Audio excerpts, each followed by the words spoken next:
A brand new roadmap for the Isle has recently been released in video format, showcasing what we can expect for the following updates, as well as how the devs are going to structure the Isle's updates from now on.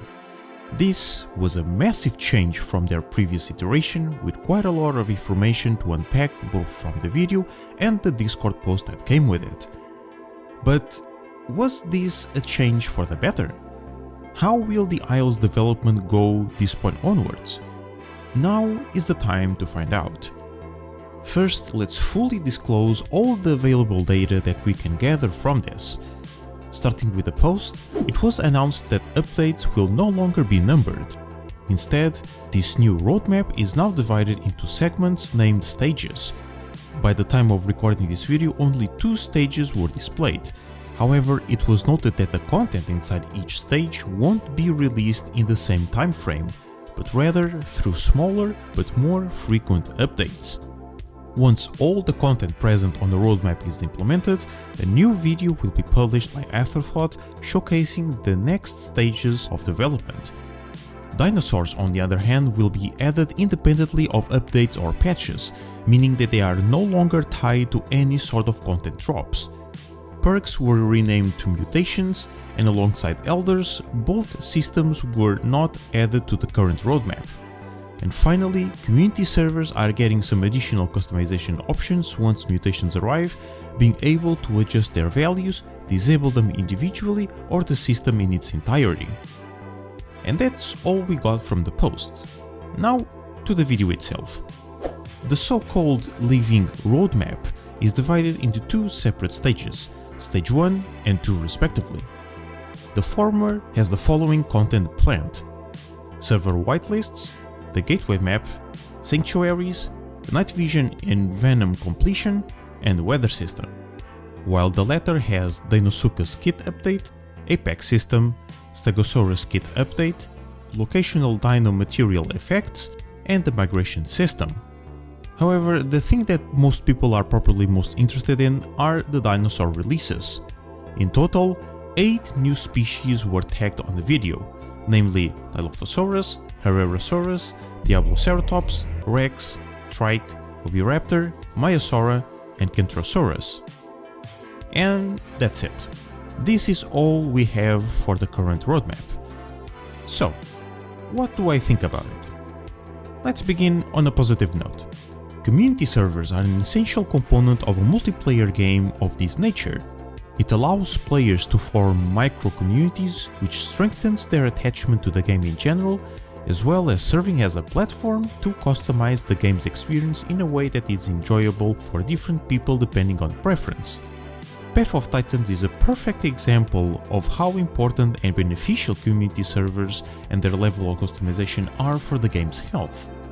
In Path, server owners are able to enable and disable any mechanic like passive growth, for example, alter any dinosaur stat, add mods, and even partially change the map's assets by adding or removing food sources and collectible items. This in turn results in extremely varied servers that offer very diverse and unique experiences, and that is all due to both mods and server customization. While the former seems that won't be coming into the Isle anymore, the ability to change community servers to their individual needs is something that the dev team has slowly been working on, and with the announcement that mutations will be fully customizable is a significant step forward, especially since this system in particular is more impactful than most on the gameplay standpoint, opening doors to more mechanics and features to receive the same treatment, elevating Evrima's server customization to the newly established genre standards. Another positive aspect is the amount of content the roadmap has at the moment. Let's be optimistic and assume that everything here will be released by the end of the year. Including 6.5, that would make 2023 the most productive year the Isle Evrima ever witnessed, getting a new map, multiple complex mechanics, and 12 whole new dinos to play. In terms of pure content, if the roadmap is to be completed till December this year, these are amazing news. However, sadly, things are not so simple. We can view this in 2 different ways. We can focus solely on the kind and quantity of content that's being shown, or how the roadmap itself is being presented and the meaning behind these words. I, for one, will analyze both perspectives, so in the end I can take a definitive conclusion about it and judge it in its entirety. First, content. Gateway being at the top of the list means that the new Evrima map is getting closer to completion, and that's a good sign. Spiro, unfortunately, may be visually beautiful and more graphically detailed in comparison to legacy maps, although even that's debatable, but it is also by far the worst map ever conceived by Afterthought on a level design point of view. The performance is the worst the game ever had, the ridiculous amount of vegetation obstructs players' vision on 90% of the playable area, death-causing traps like cliffs and ledges are hidden, there are barely any waypoints to guide players, especially newcomers, and the biome variety is almost non-existent. I already made videos talking about Spiro in particular, but what matters in this context is that Gateway has the potential to be a much better map, and from the screenshots and clips that we were able to observe until now, all point out to be the case. The branch has been very slowly going to the right direction, and the addition of an improved level would, without a doubt, make the game a lot more enjoyable. The weather system is something that has been teased for quite a long time at this point, and while it is not an urgent feature, it does add to the game's immersion, which is always nice, so it is good to see it getting closer to its implementation. Dino and Stego getting a kit update is also an overall net positive. As of right now, they are rather mechanically simple creatures, so getting one or two unique abilities will certainly fetch them out, while also preparing them for the big boys. Speaking of which, it seems that an Apex system will be added. As far as I know, there's no clear information about this particular feature, so I guess we will need to wait. Lastly, migrations are oddly at the bottom of the list, but at least they are on the list, so I'll take that as a small W. Moving to the dinosaurs though is where things start to go south. While 12 dinosaurs in a year is a record number for the entire genre, the type of dinosaurs is what I find really strange. Between them we have two apexes, Rex and Trike no less, easily the two most powerful of them all, if anything.